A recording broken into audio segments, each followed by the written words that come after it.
Muy buenas tardes, sean todos bienvenidos a una edición más de los martes en la historia de la Sociedad Sonorense de Historia.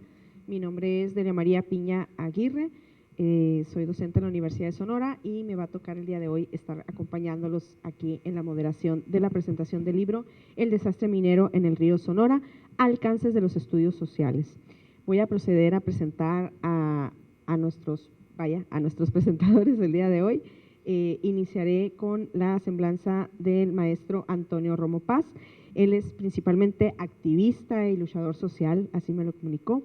Estudió la licenciatura en químico-biólogo en la Universidad de Sonora, donde es profesor investigador del Departamento de Ciencias Químico-Biológicas y también es miembro de la Comisión de Seguridad e Higiene de la Universidad de Sonora, es organizador de foros sobre políticas para ciudades verdes, es miembro fundador del Consejo Ciudadano de Protección al Medio Ambiente de Sonora desde 1994, es miembro de la Red Fronteriza de Salud y Medio Ambiente, integrante también de los Comités de Cuenca del Río Sonora, participante en proyectos socioambientales binacionales. Tiene algunos cursos destacados, como lo son el Seminario Internacional sobre Gestión Integral de Riesgos Químicos, Taller de Toxicología y Derechos Colectivos, un curso sobre el Sistema Globalmente Armonizado y promotor cultural en la obra de teatro El Bautizo de Abundito sobre la contaminación del río Sonora. También nos acompaña la profesora Noemí Aro Velarde. Ella es licenciada en Economía por la Universidad de Sonora, tiene una maestría en Ciencias Sociales y un doctorado en Ciencias Sociales, ambos en el Colegio de Sonora.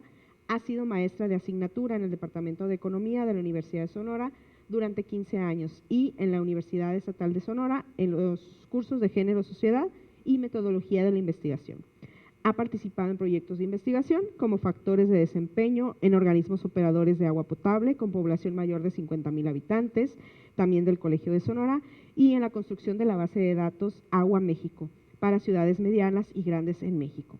Es consultora experta en temas de recurso hídrico y participó en proyectos como el diagnóstico socioeconómico de la cuenca del río Sonora y análisis de alternativas de solución para el tratamiento de aguas residuales en el poblado Miguel Alemán, entre otros. La doctora Aro Velarde realizó una estancia de investigación y un curso de verano en el Colegio de México y estudió el diplomado en diversidad de género. También ha escrito de manera colegiada 7 capítulos de libros sobre problemáticas relacionadas con recurso hídrico y ha presentado 14 ponencias en temas de su especialidad. Algunas de ellas son desregulación y desempeño de la banca comercial, saldos del fideicomiso Río Sonora y formación de la agenda pública para la remediación del río Sonora. Actualmente y desde el 2022 es directora de Recursos Materiales y Servicios del CRESON. Y por supuesto nos acompaña uno de los coordinadores del libro El desastre minero en el río Sonora, alcance de los estudios sociales. Estoy hablando del doctor Rolando Díaz Caravantes. Él es profesor del Colegio de Sonora en el Centro de Estudios en Salud y Sociedad. Obtuvo su doctorado en la Escuela de Geografía y Desarrollo de la Universidad de Arizona y tiene una maestría en Ciencias Sociales del Colegio de Sonora. Es miembro del Sistema Nacional de Investigadores, nivel 2. Ha estudiado la interacción humano-medio ambiente, agua, centrándose en cómo los medios de vida de los pequeños agricultores se han visto afectados negativamente por las condiciones ambientales. Específicamente, estudia la vulnerabilidad sociohídrica y riesgo en comunidades del río Sonora producido por el desastre minero del 2014. También ha examinado los determinantes sociales del riesgo para la salud relacionados con las altas temperaturas en Sonora. Recientemente ha propuesto el enfoque participativo, activación comunitaria desde los recursos, ACR, que en parte retoma la propuesta del Instituto ABCD, enfocado a personas que acompañan comunidades. Y como les mencionaba, es coordinador del libro que el día de hoy estamos presentando, que es El desastre minero en el río Sonora, alcances de los estudios sociales, acompañado también en la coordinación de este libro por el doctor José Luis Moreno Vázquez. Bueno, vamos a platicar un poquito, la dinámica es sencilla, cada uno de nuestros presentadores va a tener 15 minutos para participar, para comentarnos los puntos que han considerado más relevantes sobre la obra y al final le vamos a dar la palabra al doctor Rolando Díaz. Vamos a dejar al final un espacio para preguntas, respuestas, comentarios, etcétera. ¿Okay? Bien, entonces Entonces, empiezo a mi derecha y le cedo la palabra al maestro Antonio Romo.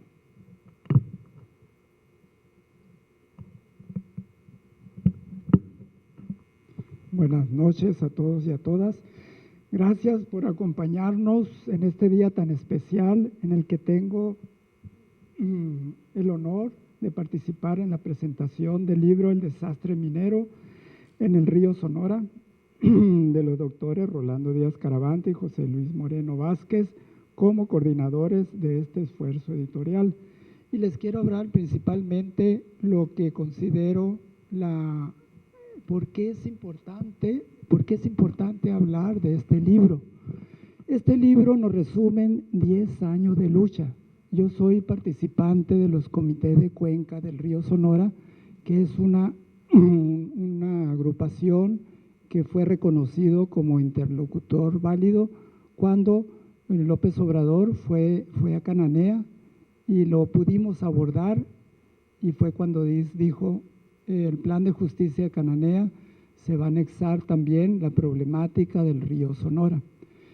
Entonces, eso fue en 2021 que se dio eso, y resume el libro todo. A medida que lo estaba leyendo, sentía muchas emociones, todos los sinsabores que hemos tenido en esta larga lucha de 10 años, ¿no? Entonces, lo considero como un tesoro el tener todo este compendio de información válida, porque es información científica, que podemos comentar muchísimo sobre este libro, ¿no? Entonces, primeramente, esos 10 años de lucha fueron 4 años de la administración de Peña Nieto, donde lo que se distinguió en puras promesas y sin sabores, pues, porque primero decía que sí, al final de la administración de Peña Nieto dejaron cerrado todo lo que es el fideicomiso, lo cancelaron, y luego entró López Obrador, la administración en el 2018, que se caracterizó por simulación y simulación, pura simulación. Y ahorita vamos a ver por qué. Pues primero nos daban alegría, luego tristeza. Nos dijeron: ustedes son interlocutores válidos, les vamos a mandar funcionarios federales de primer nivel. Y sí fue cierto, la única que nos faltó entrevistarnos con ella fue Luisa María Alcalde, ¿no? Fue la única que se negó a venir a Sonora, al río Sonora, ¿no? Entonces, de eso quiero platicar, de todo lo que ha pasado en estos 10 años, de las entrevistas que teníamos con todos los funcionarios, secretario de Salud, con Agua, con Semarnat, con Profepa, que los únicos donde fue pura simulación, a excepción de Semarnat, que sí le pusieron ganas. Pero fíjense lo que pasó Semarnat. A toro pasado es muy fácil decir, desde el 2018-19 nos podíamos haber dado cuenta que fue pura simulación, y les voy a dar por qué les digo esto, ¿no? Resulta que en el 2018 se disminuyó el presupuesto de Semarnat. Entró la tijera del de Hacienda, empezaron del 2018 al 2019 con un recorte de más de 6,000 millones al presupuesto de Semarnat. Y para el 2019-20 le recortaron 2,000 millones. Quiere decir que no le interesaba a López Obrador el medio ambiente. A toro pasado es muy fácil decir, pero nos abre la mentalidad de que nunca le interesó el problema ecológico, el problema del medio ambiente. Tan es así que tuvo 3 funcionarios. Primeramente fue Josefa González Blanco, que duró apenas 6 meses. Dicen que la bajaron del avión donde se había subido. Luego vino Víctor Manuel Toledo, que fue pura simulación también, pero él fue el que más criticó al gobierno, porque en una entrevista, en un audio que se hizo público, él mismo dijo, la administración en el 2019, dijo, la administración de López Obrador es pura contradicción, no se ponen de acuerdo los funcionarios, unos están contra otros, porque Víctor Manuel Toledo Mansur se peleó con Alfonso Romo, acuérdense, el que es el que defendía los agronegocios, no le importaba la ecología, y sí tuvo pleitos muy grandes con eso, con Alfonso Romo, ¿no? Representante de los empresarios, que defendía las mineras y los agronegocios, pero a su manera, ¿no? Entonces se distinguió por grandes recortes al presupuesto de Semarnat, entonces la dejaron en una casi sin recursos, y nosotros nos dábamos cuenta porque los mismos funcionarios de primer nivel nos platicaban que estaban muy recortados, y era cierto porque lo comprobábamos. Entonces le cortaron las alas a Semarnat, y ¿qué esperábamos que hiciera? Pues lo que pasa que lo que les favoreció, que nosotros como Comité de Cuenca tuvimos un grupo asesor, el Grupo Poder. La asesoría legal de ellos fue muy valiosa porque logramos que se abriera el expediente que habían cerrado en el 2017 la administración de Peña Nieto, y la cuestión legal se ganó porque se pudo abrir el expediente, y Semarnat pudo hacer otro dictamen que lo presentó en el 2023 con nuevos elementos, que dio pie a interponer una denuncia penal en contra de Grupo México. Eso sí, le agradecemos a Semarnat, pero también fue iniciativa de nosotros, los comités de Cuenca. Entonces, después de eso, la encargada de Gobernación, Luisa María Alcalde, nunca quiso, nosotros queríamos platicar con ella qué acuerdos habían llegado, porque se reunió con Grupo México y a nosotros no nos invitaron. Entonces nunca supimos los acuerdos a los que llegaron. Entonces, sí nos queda claro que a López Obrador no le interesaba el medio ambiente, o sus asesores no le hacían llegar la importancia que tiene, porque todo el dinero se debió a la refinería Olmeca y a los árboles, a plantar árboles, ¿no? Ahí en el istmo de Tehuantepec, el programa ese de plantación de árboles. Entonces dejó a Semarnat sin fondos, con una austeridad franciscana, le decían. Entonces, ahí desde ese entonces nos hubiéramos dado cuenta, nos hubieran dicho los funcionarios, no nos interesa el medio ambiente, y ya no hubiéramos tenido, cuando venía López Obrador, duramos hasta 4 horas ahí en el aeropuerto con un solazo de 40 y tantos grados, y para al final entregarle una cartita que yo creo que la echaban ahí en un archivo porque no había respuesta. Luego pasó con los funcionarios de salud, que también nos atendían muy bien. Yo estuve hablando con Jorge Alcocer, el secretario de Salud, me dedicó 15 o 20 minutos en URES para explicarle toda la situación, y luego nos dejó con el subsecretario, es el que entró en lugar de López-Gatell, que nos atendía muy bien, pero no resolvía nada. Decía, es que nosotros no podemos obligar al gobernador de Sonora, Alfonso Durazo, no lo podíamos obligar, a él le tocaba implementar el programa de salud que nosotros le hicimos. Secretaría de Salud Federal es una entidad rectora, dice. El que tiene que aportar presupuesto es el gobierno del Estado. Pero lo que pasó con el gobierno del Estado, que nos decía que no había presupuesto. Nos decían que iban a capacitar, fíjense en este libro, y qué bueno que aquí sale que en la época de Peña Nieto dijeron que se iba a hacer una clínica y un centro de monitoreo ambiental que se llamaba UVEAS, que iban a tener 19 personas, pero entre las 19 personas no había ni un toxicólogo. Cuando uno tiene un problema de metales pesados, va con el psicólogo. Si tiene un problema del corazón, va con el cardiólogo. Si tiene un problema de riñón, va con el nefrólogo.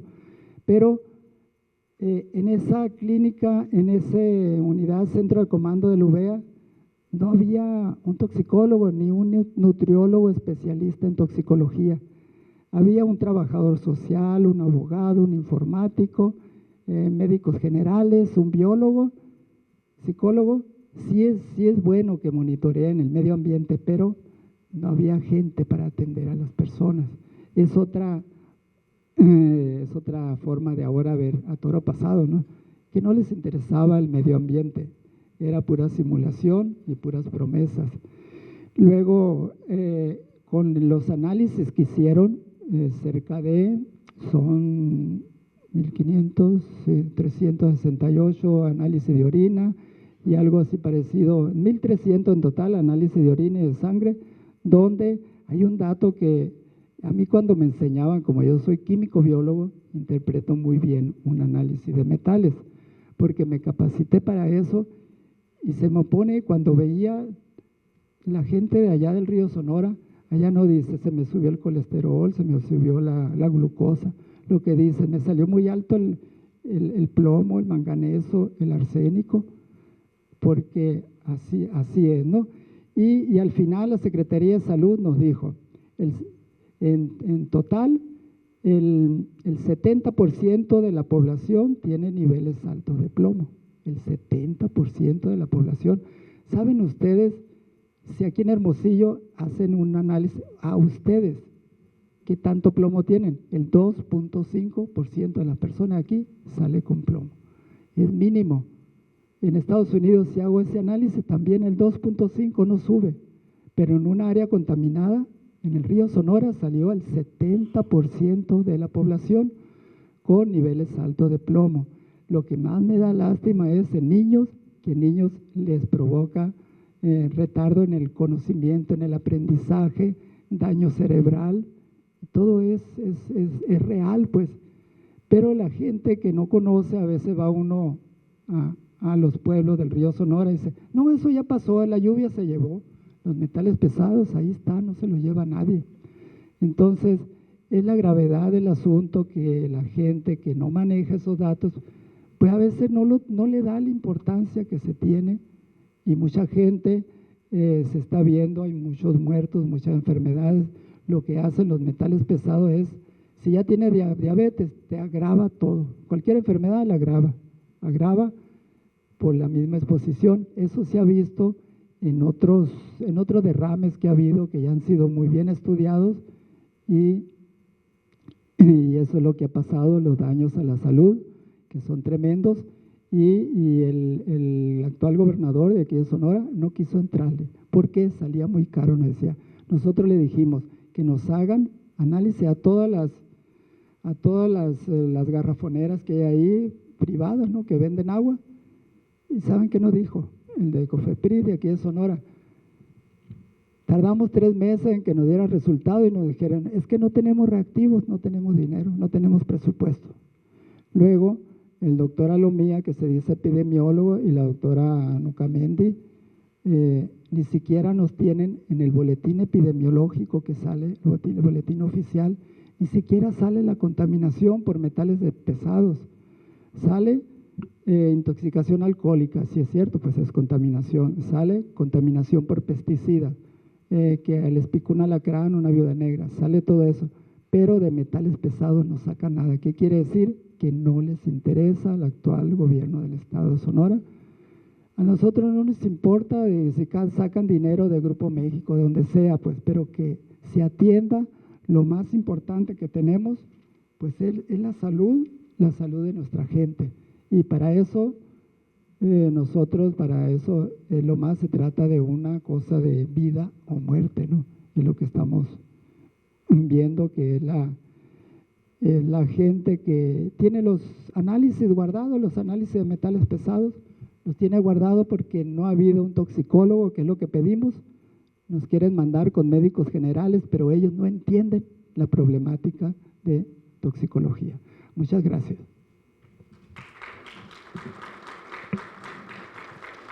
Muchas gracias, profesor. Bueno, vamos a cederle la palabra a la doctora Noemí Aro Velarde para que nos haga partícipes de sus comentarios.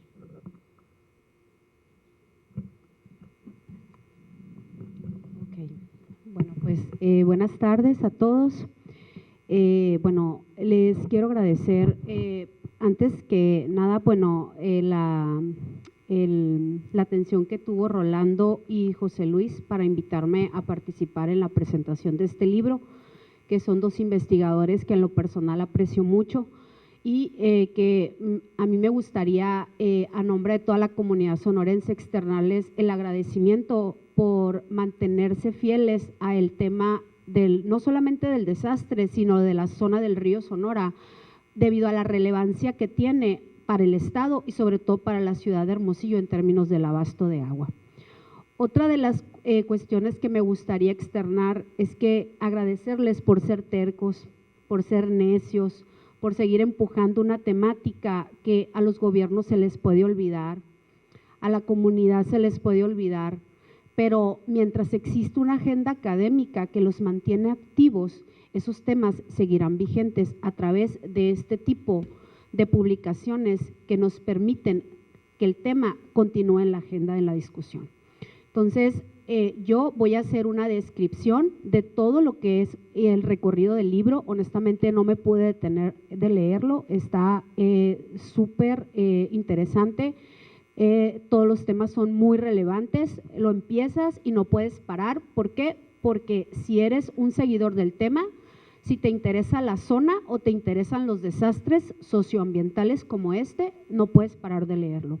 Entonces, como el nombre lo indica, este libro básicamente se refiere o hace un énfasis en los alcances de los estudios sociales. En estos alcances yo pude detectar que, para empezar, es un tema que a 10 años del derrame mantiene vigente la discusión del tema y sobre todo de la zona de estudio y su relevancia para el estado de Sonora. 2, se realizan aportaciones teóricas muy importantes y modelos de análisis relevantes para la región, no solamente para el río Sonora, sino para otras regiones y otros acuíferos. 3, se incorporan hallazgos empíricos mediante estudios de caso que son muy interesantes en Mazocahui y en el Molino de Camo. Y finalmente, también creo que es un libro que conjunta y hace congruente diferentes disciplinas de análisis, que es un reto que posteriormente en las conclusiones mencionan los autores. Entonces, bueno, me voy a permitir leer la revisión que hice del libro, que espero que sea lo más breve posible. Bueno, en la introducción del libro categorizan al derrame del 6 de agosto como un desastre. Esto debido a las pérdidas económicas, a la salud y a la desatención del evento por parte de las dependencias gubernamentales.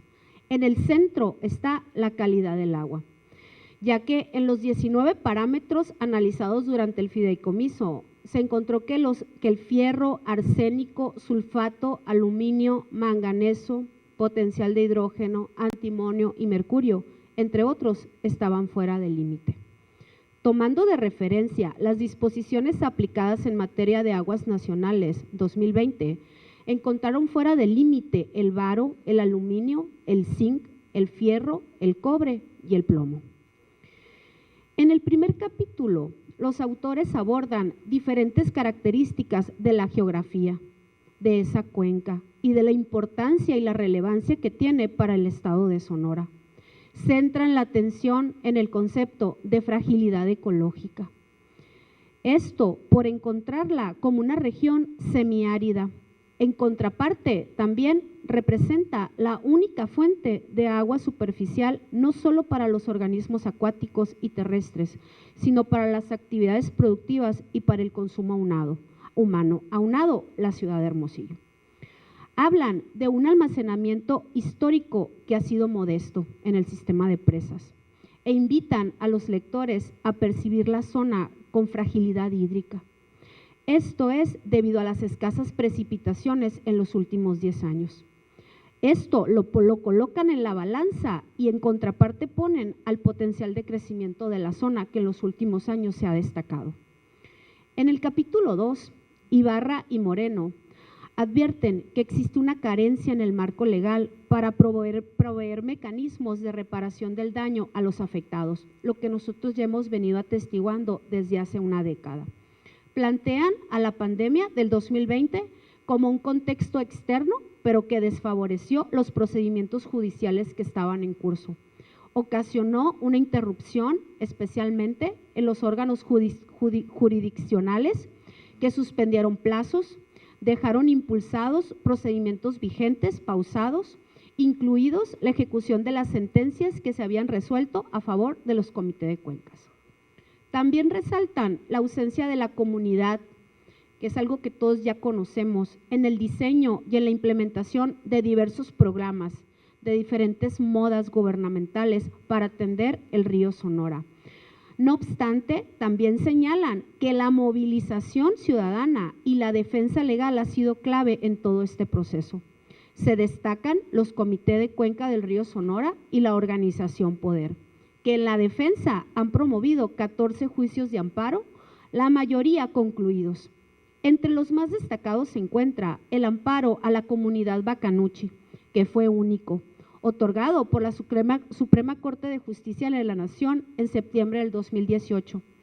Este refirió el derecho que tienen las comunidades al acceso de la información, sobre todo que tenga que ver con la construcción de nuevas presas de jale, específicamente la de Buenavista del Cobre.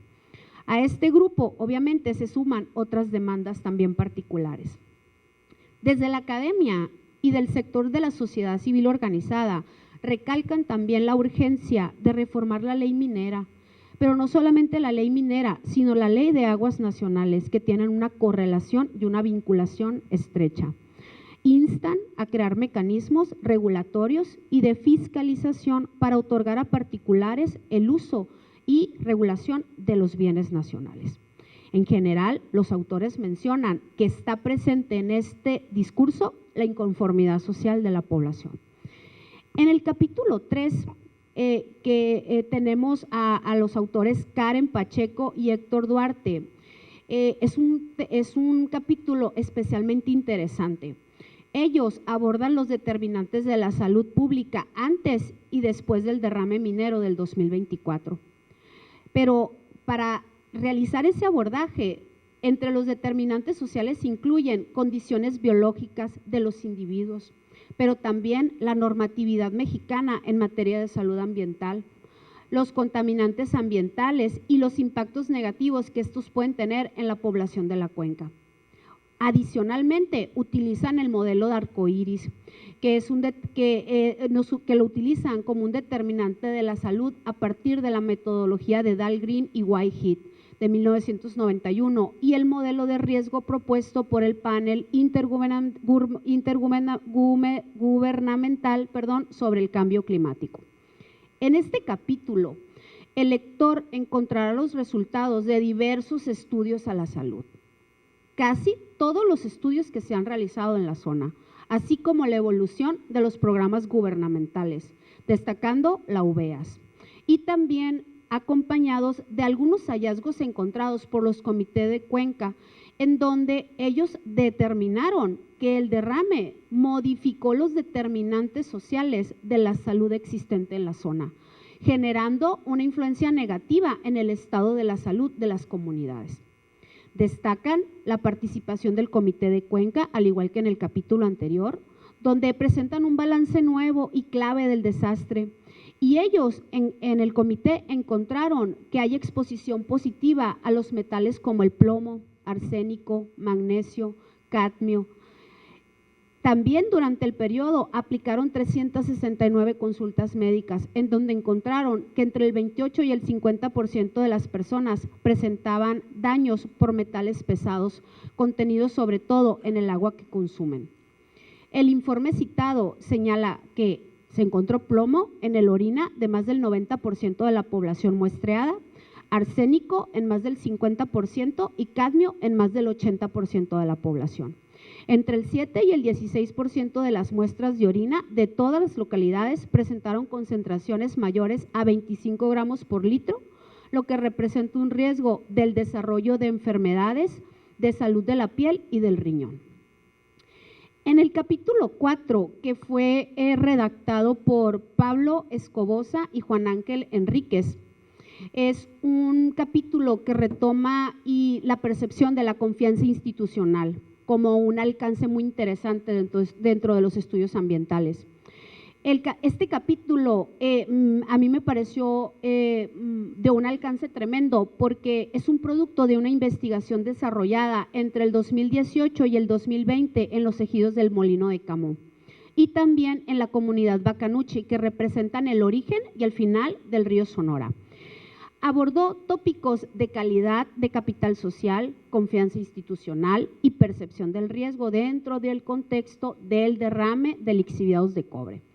Entre las percepciones se encontraron desconfianza y abandono de las instituciones en la atención del derrame, la mala comunicación, así como la incompatibilidad percibida entre los intereses de las instituciones gubernamentales y la comunidad afectada.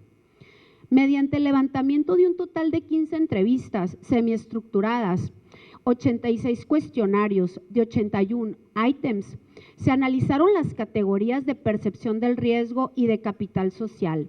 El análisis se realizó a través del software Atlas T y con 34 categorías de análisis, encontrando lo siguiente. Primero, se observa una tendencia mayoritaria en casi todos los casos observados hacia una valoración desaprobatoria. 2, el grado de confianza de los pobladores de las localidades del Molino de Camu y Bacanuchi es baja hacia los actores gubernamentales, principalmente hacia el gobierno del estado. 3, en el caso de la confianza hacia la comunidad, ambas poblaciones respondieron positivamente hacia la importancia que tienen las universidades, los académicos y los investigadores en el posicionamiento del tema. Otras quejas importantes relacionadas con el fideicomiso es que se realizaron pagos que no eran proporcionados a los daños sufridos y una canalización de recursos inadecuados por parte de la población. Escepticismo existente sobre las intenciones y el quehacer institucional. Con esto se concluye el capítulo 4. ¿Me queda tiempo, Delia? Bueno, les sigo contando entonces. En el capítulo 5, es una redacción que hizo Luis Roberto Moreno González. Luis Roberto habla básicamente de un estudio de caso de la comunidad de Mazocahui, Sonora, que es una comunidad que representa el entronque entre la sierra y el río de Sonora dentro de la cuenca. Entonces, él encontró que básicamente estudió la organización que tienen para la distribución y el suministro de agua. En esa comunidad, el autor identificó la ausencia al reconocimiento de los sistemas comunitarios de agua potable como organismos operadores, el abandono de la política federal, de acuerdo que este no ha resultado el único factor que limite el funcionamiento de los sistemas comunitarios, sino que también la contaminación se ha sumado a través del factor de la desconfianza de las comunidades hacia el consumo del agua. Encontró el autor que es cotidiano que la población beba agua de la llave porque hay una brecha socioeconómica entre las personas que pueden pagar el agua y entre las que no. De las dificultades que se observaron por la organización de la cuenca es que aún no existen normas formales sobre la elección y límites de los integrantes de esos comités y sus representantes, y esto genera extralimitaciones. En este escenario, él encontró que especialmente el organismo operador de Mazocahui ha sido un autorregulador de los usos que hace del agua potable, de la limpieza y de la higiene de la comunidad. En el capítulo 6, Francisco Durazo y Alicia del Carmen Hernández nos platican un poco de los sistemas socioecológicos de la microcuenca. Entonces, ellos comparten las características, señalan de toda la cuenca y los sistemas socioecológicos. En este sistema ubicaron que los habitantes de Banamichi ¿De acuerdo? Principalmente son los usuarios del agua, ganaderos, agricultores, la minería, los negocios locales y los visitantes. Y es un sistema de gobernanza que depende de organismos gubernamentales como la CONAGUA, la CEA, la Semarnat, el Ayuntamiento, con participación de las ONG, comunidades y minería. Mediante el análisis cualitativo se analizó el coeficiente de microcuenca de Banamichi. Esto les permitió interpretar el estado hidrológico, también conocido como la ecuación de continuidad. Encontraron que en Banamichi existe información desde 1961 y se realizó para el periodo el análisis del 2015 al 2020. De esto encontraron que la cuenca de Banamichi tiene una sobreextracción y el principal usuario es el usuario agrícola y el industrial. Entonces, y que por lo tanto los datos que oscila el modelo refiere a un déficit hídrico de forma natural en la región, sin considerar los volúmenes de extracción y del uso del agua. Entonces, comenta el autor que la minería forma una parte importante en la intervención, sobre todo en las comunidades de Las Delicias, Las Moras y Banamichi. La minería es una organización privada bien vista por la comunidad, sin embargo representa la falta de infraestructura y también representa el acaparamiento dentro del colectivo de las comunidades. Bueno, el capítulo 7 hace una propuesta de una matriz de seguridad hídrica rural muy interesante, que pues espero que los invito a leer este apartado y entrar a profundidad sobre cada uno de los factores. Y finalmente el capítulo 8, que pues cierran este capítulo los autores coordinadores del libro, que es el Rolando y José Luis Moreno.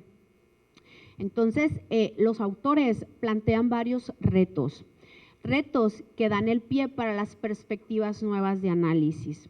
Entonces, entre ellos, bueno, encontraron que toda la revisión de temas, que obviamente hicieron una revisión de todos los estudios que se han realizado en la última década en el río Sonora, tan solo por eso es una joya ese capítulo. Entonces, ellos encontraron que no existe una política científica interdisciplinar, pues ya que los estudios se hicieron de manera diferente a partir de expertos de cada una de las áreas. Los científicos sociales tuvieron que abordar el tema gradualmente desde sus propios recursos, con pequeños proyectos o por medio de las direcciones de tesis. Para cuando se difundían las primeras conclusiones, el impacto social en la comunidad, ya el gobierno había terminado la fase de emergencia. Entonces, los académicos llegaban con sus hallazgos después. Y esto fue algo que se observó durante la primera década, inclusive los estudios posteriores al Fideicomiso Río Sonora. Pero aún para cuando difundieron el grueso de las publicaciones en el 2017 en adelante, ya el gobierno había dado por extinto el Fideicomiso Río Sonora, de tal manera que la literatura académica resultó poco como una herramienta de política que no pudo ser utilizada para la toma de decisiones en términos de la remediación. Identifican la dispersión temática y la tardía reacción temprana y finalmente la ausencia de integración de un equipo científico de la salud que haya monitoreado y analizado la evolución de los problemas en todos estos años. Pues entre otras cosas. Entonces no los voy a dejar picados nomás con esta reseña. Espero que al salir de aquí todos corran y el libro lo pueden descargar en línea, a los que les gusta leerlo desde escritorio, y también lo pueden comprar afuerita para que en sus ratos libres lo puedan leer ahí. Entonces, muchas gracias por su atención. Muchas gracias, Noemí. Bueno, es el momento adecuado para sumarme a tres cositas. La primera, pues, al agradecimiento que hace Noemí por este trabajo tan importante en relación al desastre minero en el río Sonora. Vale decir que 3 personas de la mesa somos del río Sonora, somos de Ures, y pues recientemente acabamos de adoptar al doctor Rolando. Ya le dijimos que bienvenido a sumarse al terruño. Y lo otro es, obviamente, así como dice también Noemí, a invitarlos a la compra del libro, que hace este rescate tan importante de esta memoria colectiva que debe de pasar a la historia, pero debe pasar a la historia como algo pendiente por hacerse y que se tiene que atenderse de manera urgente, ¿no? Y que pues todos los presentes somos un eco de eso. Y lo otro, pues sí, claro, por supuesto, la compra del libro que hay que aprovechar en este momento, que por ocasión única va a tener un precio de 150 porque su precio normal es de 350. Entonces, es un súper descuentazo solo porque estamos aquí en la Sociedad Sonorense de Historia. No es cierto, es un descuento del Colegio de Sonora. Bien, le cedo la palabra al doctor Rolando Díaz para que nos platique sobre esta obra tan importante.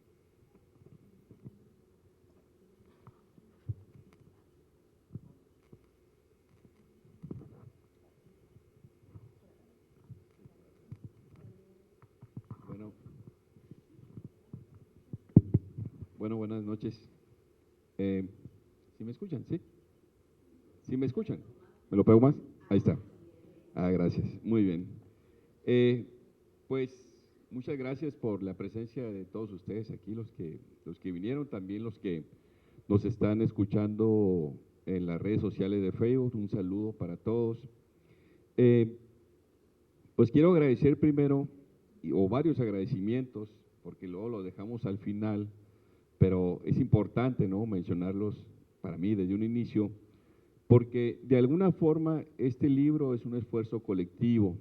Nos tocó coordinarlo el doctor José Luis Moreno y a un servidor, pero ha sido un esfuerzo colectivo de varios años.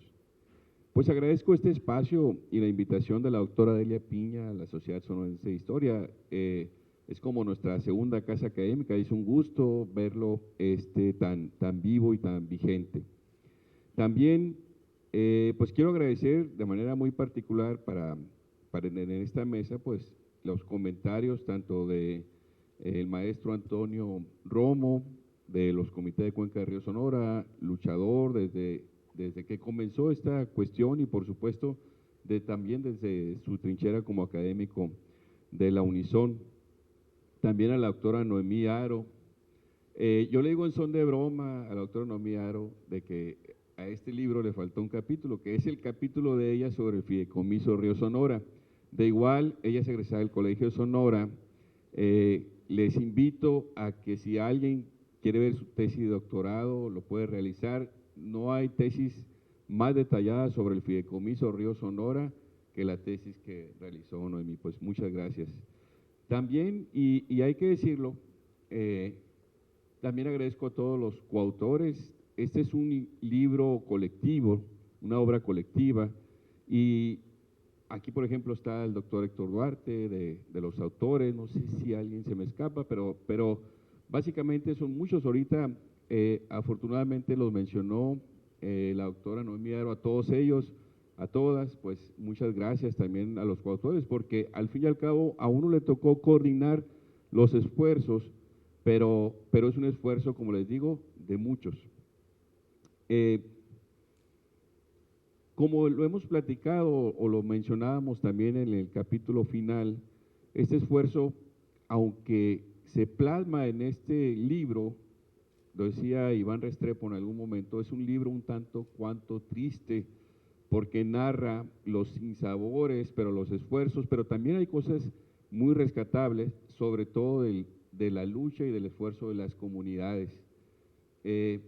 Desafortunadamente hay sinsabores, nosotros le llamamos el otro desastre o el segundo desastre, ¿no? Porque uno es el desastre biológico en sí, que afectó a las comunidades, pérdidas económicas y demás, pero el otro desastre le llamamos el desastre institucional, que es el desastre que no ha podido atender, no pudo atender como es debido esta situación tan crítica. También quiero agradecer al Colegio de Sonora, mi institución, por permitir, por el trabajo que se realizó tanto en la publicación, pero también en el acompañamiento de la difusión. Aquí hay unos compañeros de difusión que nos están acompañando en este momento.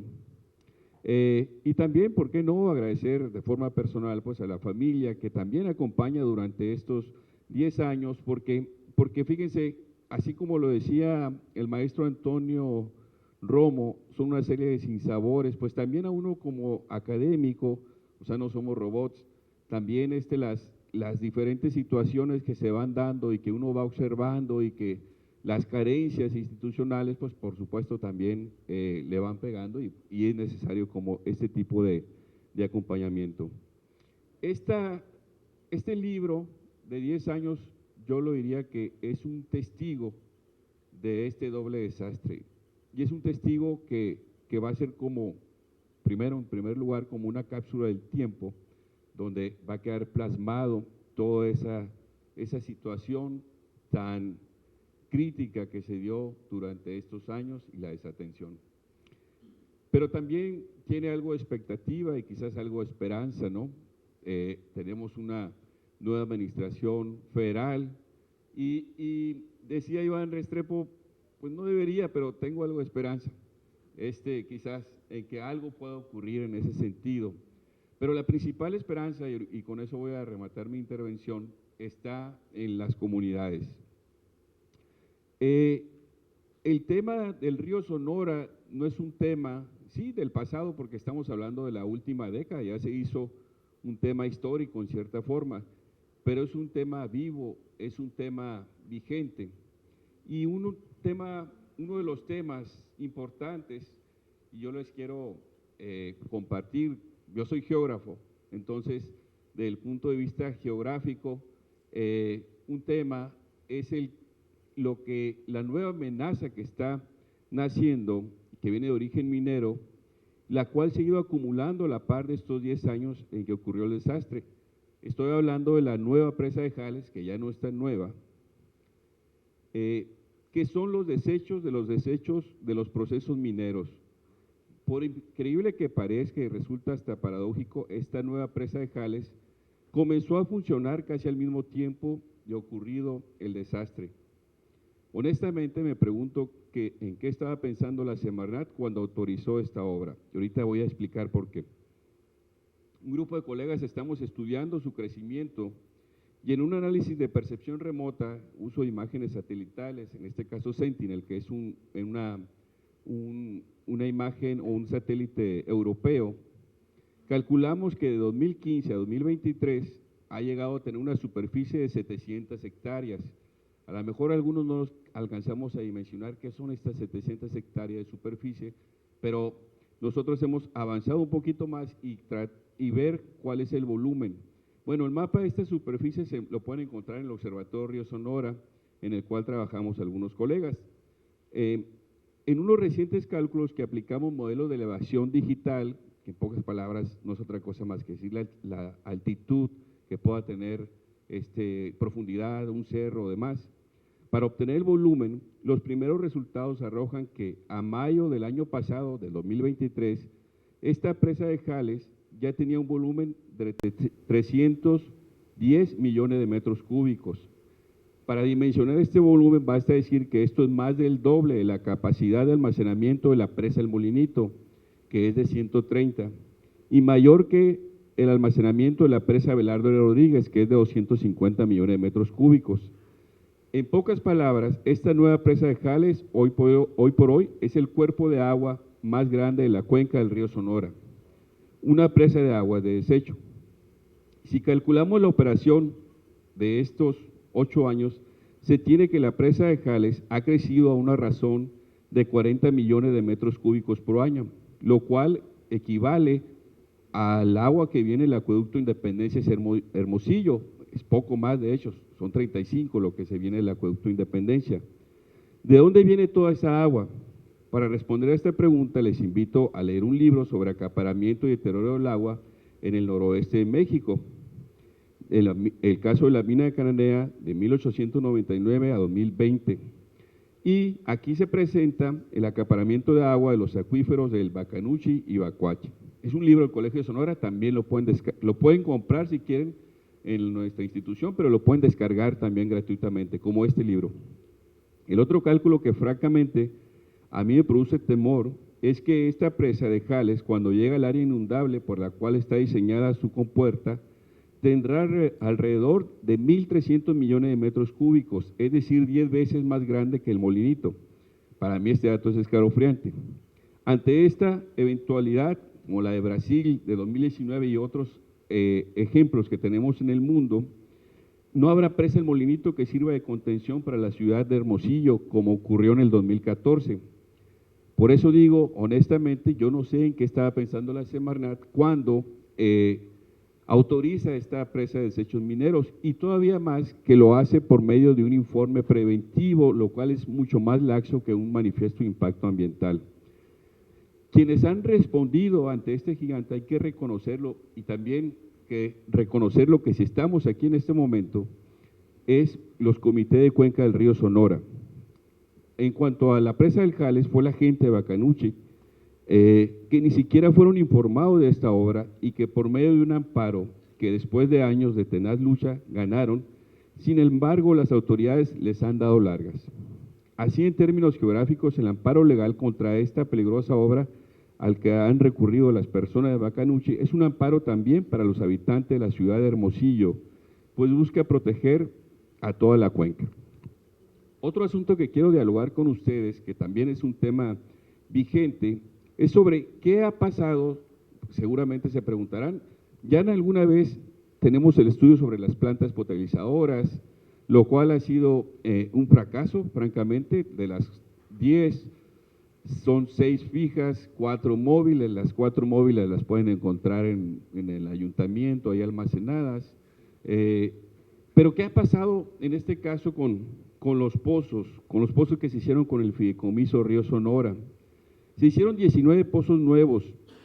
De esos 19 pozos nuevos, solamente 7 funcionan adecuadamente. Los demás, y se invirtieron alrededor de 100 millones, tú lo tienes en tu tesis, ¿no? De 100 millones de pesos en esto. Y los demás no están funcionando. Podemos encontrar muchos ejemplos, entre ellos, por ejemplo, el de Banamichi, que está a 5 kilómetros de la pila más cercana y el pozo está ahí, simplemente la construcción, y pues ahí abandonada, con el letrerito, eso sí, de Fideicomiso Río Sonora. Luego también encontramos otro ejemplo así de los que no cree uno cuando va para allá, es el de Aconchi, que está a 8 kilómetros de la comunidad de Aconchi. Y en este caso hicieron la casetita, hicieron los ductos, pero esos ductos llegan a 50 metros nada más, no está ni electrificada, por lo menos en el de Banamich hicieron como que la simulación de que están electrificando.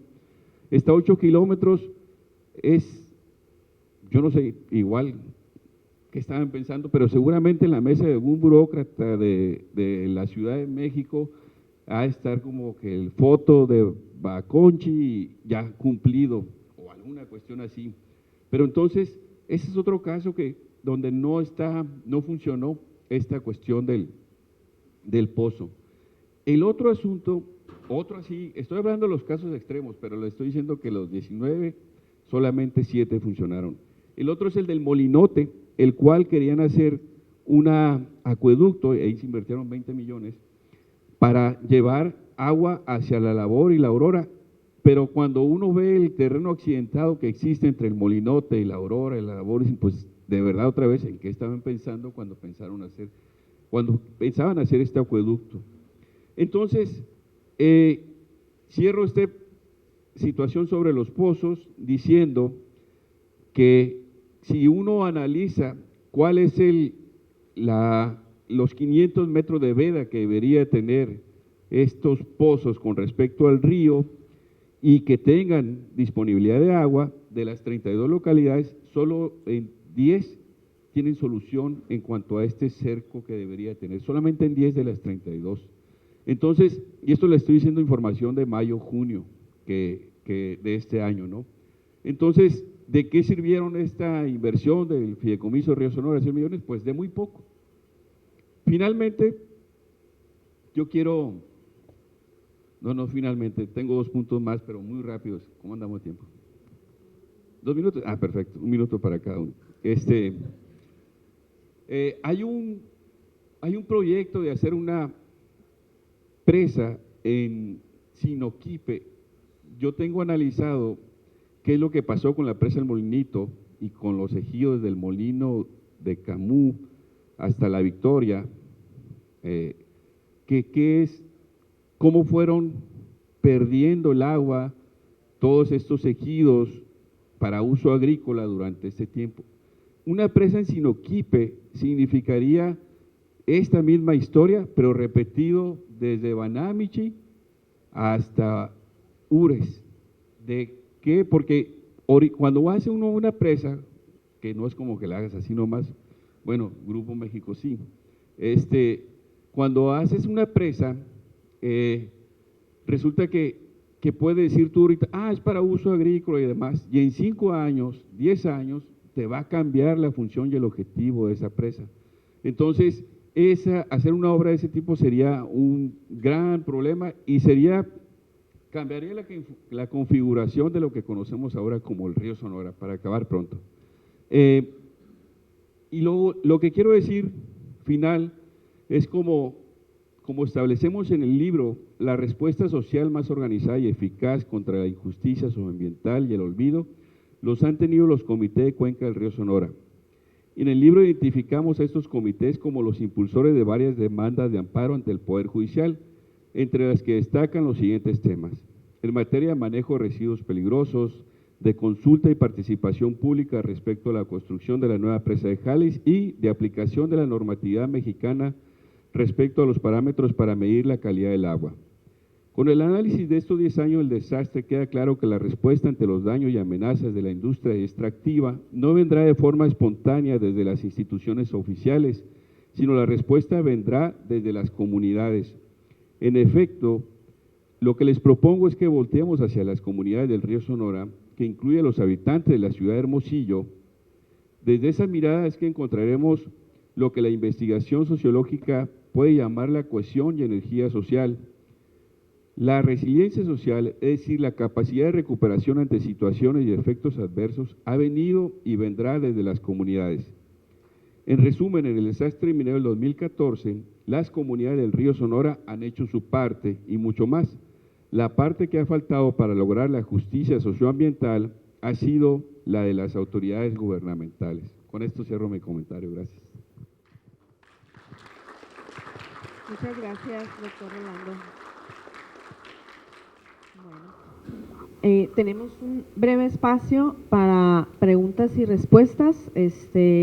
Ahora sí que van a ser del ronco pecho y si hay necesidad las repito yo por acá. No sé si veo bien. Juan Manuel Silva, ¿sí? Y luego acá el compañero Germán. Y no sé si alguien más. Ok, adelante. Sí, mi pregunta va relacionada con respecto al nuevo plan que traen de poner 3 presas más aguas arriba del río Sonora. ¿No está relacionado esto con la presa de Jalis que están haciendo o que ya existe en funcionamiento? O sea, yo creo que bajo esa intención, no sé si hay pensado por ahí esa situación, relacionar este plan que trae el gobierno de meter 3 presas más relacionado con la presa de Jalis.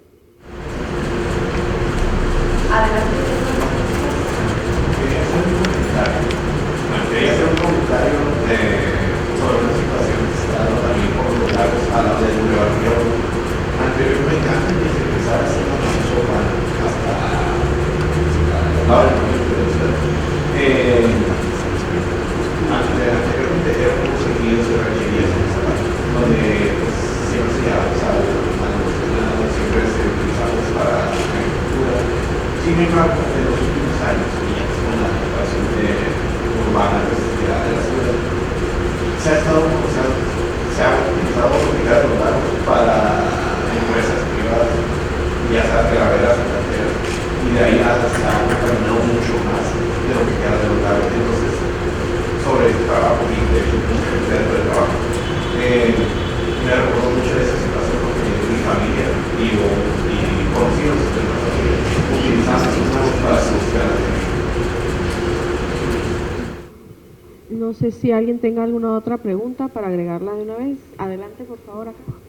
Siempre he tenido la duda en cuanto a las instituciones, el corazón, la Universidad de Sonora está llena de gente con mucha capacidad.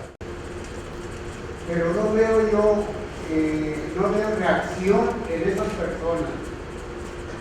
porque el problema de esto no es nada más la contaminación del río Sonora, o sea, no son los pueblos nada más. Hermosillo, estamos consumiendo agua no potable en todos los domicilios de Hermosillo.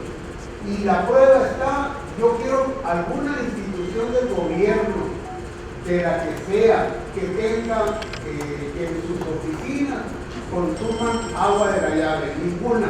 ¿Por qué? Si es potable el agua que sale de la llave, ¿por qué en ninguna oficina del gobierno?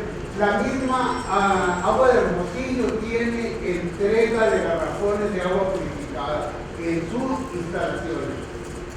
Entonces, el problema va a seguir, la contaminación va a seguir. Estamos consumiendo agua con arsénico,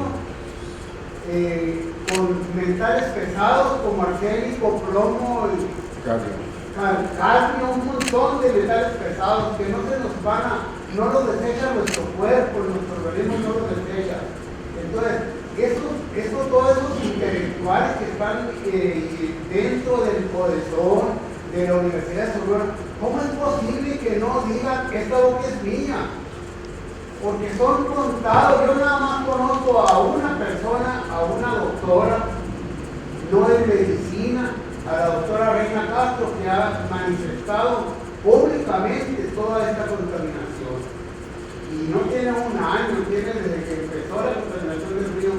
Al rato, la presa esa nueva que se hizo de Jales, va a pasar exactamente lo mismo.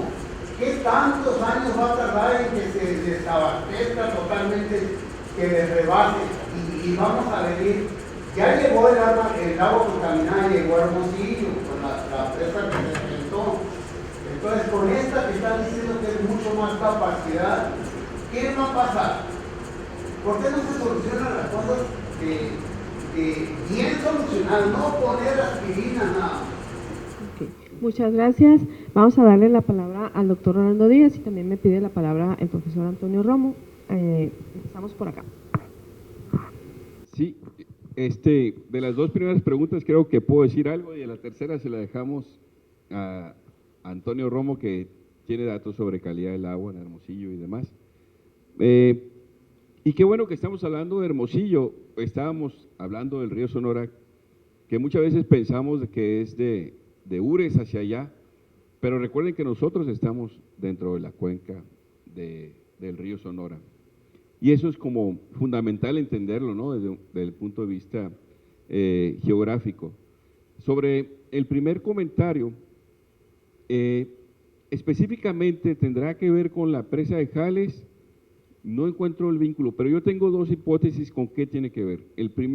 La primera sería, y ese no es hipótesis, en realidad lo ha sido ya manifestado por la Comisión Estatal del Agua, de que desean hacer que el sistema de presas, en lugar de que sea el Molinito, Abelardo Ler Rodríguez, y con eso se pudo urbanizar el vado del río y todas estas galerías, bueno, todos estos edificios que tenemos. Quieren hacer que el sistema de presas sea Sinoquipe con Molinito. Entonces, de tal forma que podría ahora sí urbanizarse la presa Abelardo Rodríguez. No es hipótesis esta en realidad, porque ya lo han dicho, ¿no? La Comisión Estatal del Agua. Y lo otro es que ¿por qué en Sinoquipe tenemos dos mineras más o menos cercanas de Sinoquipe? Pues están Las Chispas y Santa Elena. No digo que en este momento ya vayan a utilizar el agua, que se las estén cediendo a ellos, pero lo que pasa con las presas es que con el transcurso de los años, 10, 15 años, 20 años, van cambiando ese objetivo que tenía. Eso encuentro yo como que tendría que ver con esas dos. Ahora, la nueva presa de Jales está pensada de que va a terminar de llenarse estos 1.300 millones de metros cúbicos en el 2050. Aquí la pregunta es, ¿qué les vamos a heredar? O sea, no solo les heredamos menos recursos, sino también les estamos heredando contaminación a las nuevas generaciones, porque en el 2050 yo voy a tener 74 años y los jóvenes son los que, si llego, ¿no? Pero lo que voy yo es que ya estaremos, incluso los mismos dueños, socios de la misma empresa minera, ya no van a estar ni presentes ni vigentes quizás en la actividad que tienen, pero sí va a estar presente eso, y después de que se cierra, hay un vacío legal de qué pasa con el poscierre de la presa de Gil. Como ya no es una cuestión utilitaria, pues puede quedar abandonada y descuidada y con sus consecuencias. Ahora, también tiene que ver esta cuestión de los ejidos La Manga, ustedes saben mejor que yo, son de aquí de Hermosillo, de cómo cambiaron. ¿Por qué cambiaron estos ejidos de agricultura urbana? Porque es mucho más fácil cambiar el uso de suelo de agricultura a urbano. Por eso es que hacen una cuestión tan importante. Hay toda una industria inmobiliaria que promueve esta cuestión, compran terrenos a los ejidos a precio bajo, lo venden caro, también puede ser que sean los dueños de los mismos fraccionadoras o las constructoras y demás, y hay todo un negocio alrededor de eso. Ese mismo negocio es el que ha creado parte de la escasez que decimos de la escasez de agua en Hermosillo. ¿Por qué? Porque van construyendo y construyen como si tuviéramos agua de sobra, exactamente, y no construyen o no crecemos como en estas épocas, en estos 2 años que estamos en época de sequía. Sobre esa base tenemos que construir, no sobre la base de que si tuviéramos mucha agua. Entonces, va sin medida el crecimiento, yo creo, provocado en parte por esta industria inmobiliaria, ¿no? que pues se maneja con las mismas autoridades y autorizan y demás. Esto lo sé porque también, aparte, como mi primer tema, antes de meterme a esta cuestión del río Sonora, de Urias hacia allá, eran los ejidos perurbanos, y estudié como el despojo de los ejidos hacia la ciudad. Muy bien. Toño. Adelante, profesor.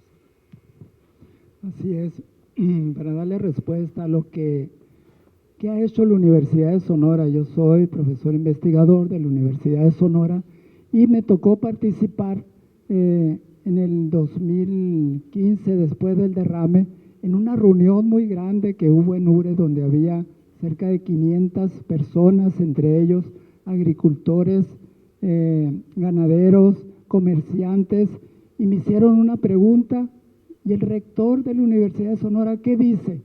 No dice nada, le digo yo, no, parece ser que no le interesa, y eso ha pasado desde el 2015, 2016, 2017, hasta llegar al 24, tampoco, están calladitos.